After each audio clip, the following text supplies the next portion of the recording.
আসসালামু আলাইকুম রহমতুল্লাহ। সম্মানিত ভিউয়ার্স, আল্লাহর এই দুনিয়ায় যে যেখান থেকে আজকের এই ভিডিওটি দেখতেছেন সবাইকে জানাই আন্তরিক শুভেচ্ছা। আজকের এই ভিডিওতে সবাইকে স্বাগতম। তো অবসরপ্রাপ্ত ও শারীরিকভাবে সক্ষম শিক্ষকদের জন্য সুখবর। চলুন আমরা বিস্তারিত জেনে নিই। বেসরকারি শিক্ষা প্রতিষ্ঠানের অবসরপ্রাপ্ত শারীরিকভাবে সক্ষম শিক্ষকদের নিয়ে পুল গঠন করার সব জেলা প্রশাসককে বলা হয়েছে। একই সঙ্গে এই পুল থেকে কমিটির অনুমোদন নিয়ে প্রয়োজনে শিক্ষা প্রতিষ্ঠানে সাময়িকভাবে শিক্ষক নিয়োগ করে শিক্ষা কার্যক্রম পরিচালনা করতে হবে। রোববার শিক্ষা মন্ত্রণালয়ের মাধ্যমিক ও উচ্চ শিক্ষা বিভাগের এক চিঠিতে এই তথ্য জানানো হয়। এ চিঠি মাধ্যমিক ও উচ্চ শিক্ষা অধিদপ্তরে মানসিক মহাপরিচালক, সব শিক্ষা বোর্ড চেয়ারম্যান, জেলা প্রশাসক, উপজেলা নির্বাহী কর্মকর্তাকে পাঠানো হয়েছে।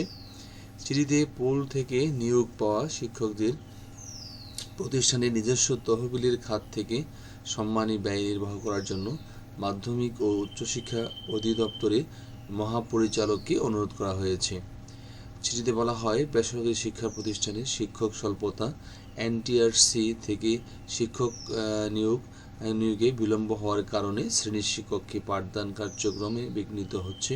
শ্রেণীকক্ষে পাঠদান কার্যক্রম সুষ্ঠুভাবে সম্পন্নকরণ ও গুণগত ও মানসম্পন্ন শিক্ষাদানের উদ্দেশ্যে অভিজ্ঞ, শারীরিকভাবে সক্ষম, অবসরপ্রাপ্ত শিক্ষকদের সমন্বয়ে উপজেলা নির্বাহী কর্মকর্তার পরামর্শ মোতাবেক সংশ্লিষ্ট managing committee, governing body, ad hoc কমিটির অনুমোদনক্রমে অবসরপ্রাপ্ত শিক্ষক পুল গঠনের বিষয়ে নির্দেশক্রমে উল্লিখিত নির্দেশনা দেওয়া হলো।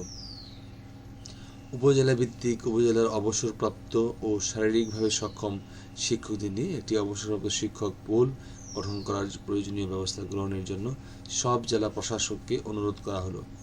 সংশ্লিষ্ট উপজেলার নির্বাহী কর্মকর্তার পরামর্শক্রমে সংশ্লিষ্ট managing committee, governing body, ad hoc কমিটির অনুমোদনক্রমে প্রয়োজনীয় সাময়িক এই পুল থেকে শিক্ষক নিয়োগ করে শিক্ষা কার্যক্রম পরিচালনা করতে হবে।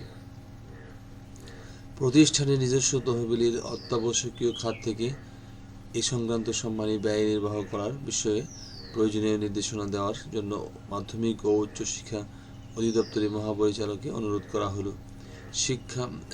আজকে ভিডিওটি এখানে শেষ করছি। ভালো থাকবেন সবাই। আল্লাহ হাফেজ। আসসালামু আলাইকুম রহমতুল্লাহি ওয়া বারাকাতুহু।